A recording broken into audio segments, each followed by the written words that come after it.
So, if we end up not getting Gervonta Tank Davis versus Shakur Stevenson next, or some miracle doesn't happen and Loma come back to the table and we get Gervonta Davis versus Lomachenko, the boxing rankings on BoxingScene.com have revealed, and the WBA rankings have revealed, that Edwin De Los Santos is now ranked in the top 5 in the WBA in the lightweight division with the new rankings. And you got to think that's a good indication of what the PBC's thinking is and what might be next for Tank Davis in November if he's unable to secure any of these fights with Shakur Stevenson or Vasily Lomachenko. All things considered, with the plays that Turkey are making at 135 pounds divisions and the play that Al Heyman's trying to make at 154 pound division, looks like it's going to be the best possible option for Tank Davis at 135 pounds. Smash the like button, subscribe to the channel, share the video, turn on your notifications. Catch me live Monday, Wednesday, and Thursday night at 7:30 p.m. Central Time. And I'm also live every Sunday morning with the Singing OG, KQKC Boxing Network, Sunday mornings at 9 a.m. Join the channel as a member, drop super chats and super thanks. When you come by the live streams and videos that we're doing, hit me up if you want to debate. Knockoutboxing86@yahoo.com is the email. Let's get it cracking, though. But, so I got mixed feelings about this, right? Because I want the Tank Davis versus Shakur Stevenson fight. I wanted the Tank Davis versus Lomachenko fight. And to have political bullshit get in the way of fights that I want to see when they are so close to the finish line, are so readily available to happen, for instance, Tank and Loma, by all reports, negotiations going great, everything is going good, and then Lomachenko all of a sudden is not motivated, ducks out on the fight. Then I gotta watch, as a fight fan, Lomachenko go to a fight and be willing to fight Shakur Stevenson for free in the street. I gotta watch him be willing to fight Shakur Stevenson for free in the street. So coming off of that, it's like, Edwin, like, all right, bro, Tank versus Edwin, it's a good fight, but that ain't what the fuck we want. All right. Then you got Shakur Stevenson, gets out of his top-ranked contract. While he was in his top-ranked contract, you couldn't get him to shut up about the biggest fights. Pitbull, Lomachenko, William Zepeda, but mainly Tank Davis and Devin the Dream Haney. Tank Davis specifically, since he got to 135 pounds, that's the Super Bowl. That's the best versus the best. That's pound for pound. That's the Super Bowl of boxing. Then when he becomes free, you don't get him pursuing the fight at all whatsoever. But we got to watch Shakur Stevenson sit down with Eddie Hearn, sit down with Turkey, go to the Eddie Hearn Turkey event, rubbing shoulders with everybody, getting in face-to-face face-offs with Lomachenko, calling Lomachenko out on Twitter. I'm watching the motherfucker commentate right now on the Olympics and shit. Can't get him to say a word about Tank Davis. Other than when somebody reported that Tank Davis and Shakur was happening at his cap. Now, I'm still holding out hope that it's happening, because I see a lot of shit going on that leads me to believe that the Tank and Shakur fight could happen. But I also see some shit that lead me to believe that it's not going to happen. And so I'm just telling y'all everything, and then you can make your own opinion and do what you want to do with it. But coming off of the heels of all of that, bro, Tank versus Edwin just don't feel the same, bro. And it's a threat to do less numbers than what he did with Frank Martin. And like I've been telling y'all, he's at a point in his career he can't afford to go backwards, bro. Ain't no tune-ups, ain't no bullshit with Edwin. And there's no disrespect to Edwin. I ain't calling him a bullshit fighter. He's a good fighter and shit. And it got a little bit of storyline to it, because Edwin fought Shakur. That's one of Shakur's worst performances. And then Tank can have an opportunity to go show Shakur Stevenson how you supposed to handle somebody like Edwin. So it got some storylines on it to make the Tank and Shakur fight big. But it would be a disappointment to watch Tank Davis and Edwin De Los Santos. The build up to that fight, no disrespect to Edwin, but he can't really speak a lick of English, so the build up won't really be fun. They have translators talking and shit. They won't be able to talk that shit to each other.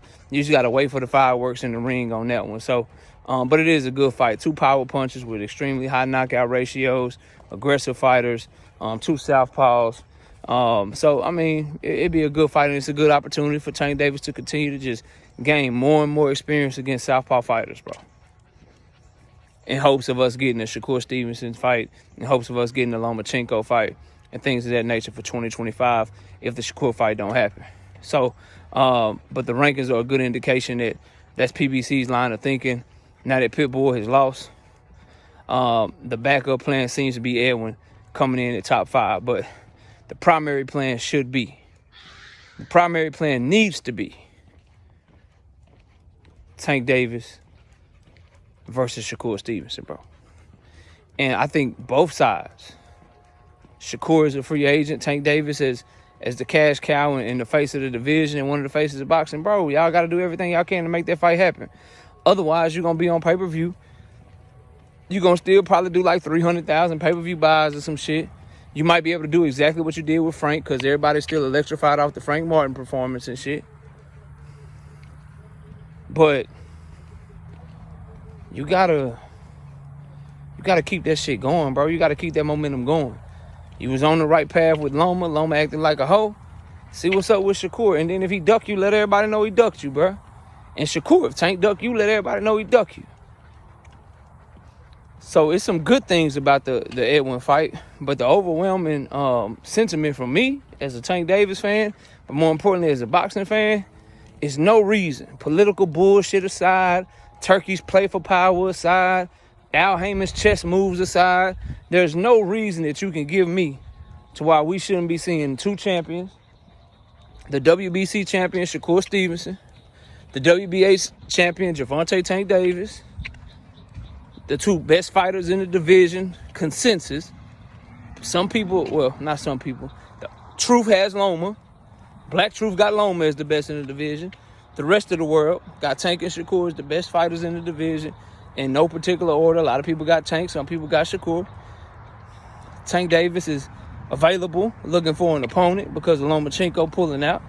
Shakur Stevenson isn't available, looking for an opponent and a home and a promoter and a deal and a fight. I just worry that if this fight don't happen now, when it's going to happen? Because you start getting Shakur Stevenson signed, you start getting his allegiances to other promoters and other networks and shit, and then Tank is on his prime shit with his allegiances to Al Heyman. It just puts more and more barriers in front of the fight if that fight don't happen right now. But like I said, there's reasons to be hopeful. Like Tank and Shakur coming out together and announcing that the report was capped together. You know, if you one of these conspiracy theories, you're like, yo, why they announce it together at the exact same time? So that must mean they talking, they team's talking. How they do that at the same time, say that report was fake. Kind of give some credence to the report, right? Then the same person that gave the report, IFL TV, Shakur Stevenson, had no problem doing a quick interview with him, doing Crawford Madrimov week. If somebody lied on your name like that, you just gonna do an interview with him? You just gonna talk to him and shit? Yeah, you can do interviews with everybody there if you Shakur Stevenson. There's a ton of media there, but you do the interview with the guy that lied on your name? So that leads you to believe that there could be something brewing behind the scenes.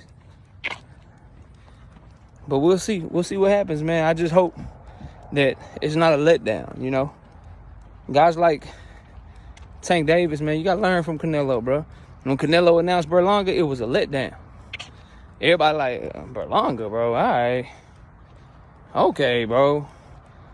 And it's no disrespect to Edwin, but everybody going to be like, Edwin? Man, all right. It's a good fight, but it ain't what we asked for.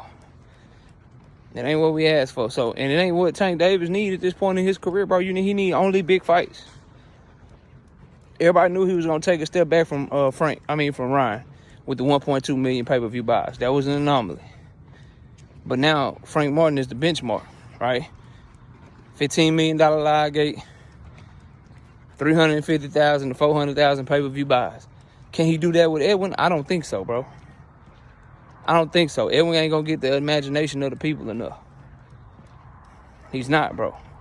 So, we'll see about Shakur. The other thing that makes it promising about Tank and Shakur is Shakur ain't on that duck shit no more. He talking right about Tank. He getting real respectful. And, you know, people talk crazy about Tank, but then when they get to negotiating the fight, shit get real respectful. Don't nobody say nothing. Shit, Loma got so respectful, he ducked the fuck out. He ain't got no time for Tank. I'm not motivated to fight Tank. I'm motivated to go to this fight, though, and talk shit to Shakur. I'll get in the ring with Shakur for free. So people get real respectful, and this is maybe Shakur Stevenson's version of that. Maybe shit got real. Maybe they negotiate. Maybe the fight is done. And now he know for a fact he can say, this motherfucker ain't ducking me because I'm fighting this nigga. Like, I just can't tell y'all yet. He ain't ducking me because they talking right the fuck now. So I got to say he ain't ducking me and I ain't ducking him. I can't do that Floyd Mayweather video shit no more. So it's little tea leaves there to be hopeful for the fight.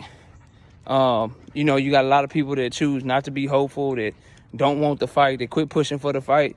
We do this all the time on this channel, man. I'm going to push for the fight until they tell me the fight ain't happening. And then the other thing that'll make you hopeful for Tank and Shakur, and I'll leave it at this, they didn't announce that Zepeda fight yet. Panda came out and said that he thought it was done, and they talked to Turkey and blah, blah, blah. But Turkey wanted to announce that shit at that Crawford Madrimov card. And he was unable to do so. We was telling Shakur Stevenson, I need to know now.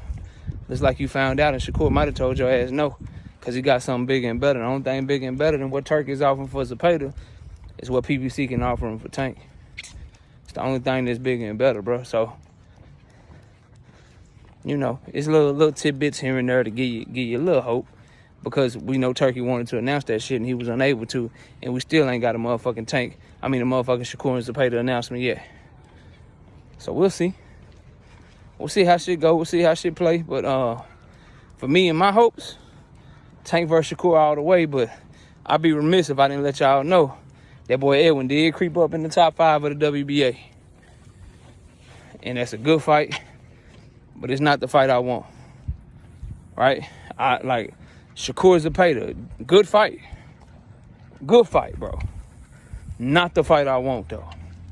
Not the fight I want. There's no reason why Shakur should be trying to make Zepeda and Tank should be trying to make fucking Edwin instead of them trying to make the fight with each other, bro. I just can't stomach that shit, man. But y'all let me know what y'all think. Comment below, smash the like, sub to the channel. I'll see y'all soon. Peace out.